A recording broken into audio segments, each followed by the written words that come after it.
మాజీ మంత్రి కేటీఆర్ పై ప్రభుత్వ విప్ ఆది శ్రీనివాస్ ఫైర్ అయ్యారు. కాంగ్రెస్ ఓడిపోతే ప్రభుత్వం పడిపోతుందని కేటీఆర్ గోతికాడ నక్కల ఎదురు చూస్తున్నారని ఎద్దేవా చేశారు. జూబ్లీహిల్స్ ఎన్నికల్లో కాంగ్రెస్ పార్టీ ఓడిపోవడం కల అని ఆది శ్రీనివాస్ స్పష్టం చేశారు. కాంగ్రెస్ గెలుపు తర్వాత కేటీఆర్ పదవి ఉంటుందో లేక బంగాళాఖాతంలో కలుస్తుందో చూసుకోవాలని ఆయన హితవు పలికారు.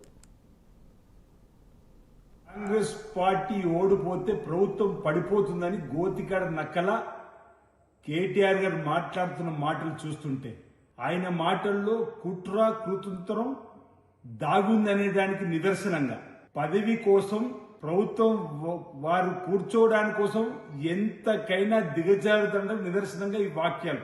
రాష్ట్రంలో ఇందిరమ్మ రాజ్యం వచ్చి ముఖ్యమంత్రి గారి సీట్లో గౌరవ రేవంత్ రెడ్డి గారు కూర్చుని నాటి నుంచి కూడా వాళ్ళ కళ్ళల్లో మంట కనిపిస్తా ఉంది. 2 రోజుల నుంచే ఈ ప్రభుత్వం పడిపోతుందని చెప్పి శాపనార్థాలు పెట్టినటువంటి సందర్భం. మీరు ఎంత గింజుకున్నా ఇందిరమ్మ రాజ్యం గౌరవ ముఖ్యమంత్రి గారు తన పదవితో ఈ రాజ్యాన్ని నడిపేటువంటి క్రమంలో ప్రభుత్వాన్ని సక్రమంగా నడుపుతూ ప్రజా సంక్షేమాన్ని చేస్తున్నమాట సందర్భంగా ఈరోజు ఆంధ్రప్రదేశ్ లో మీ ఆఫీస్ ఓయూరుకు మారిందట.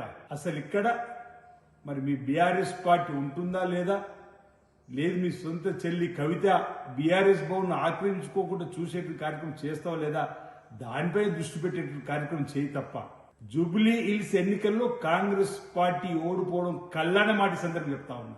కాంగ్రెస్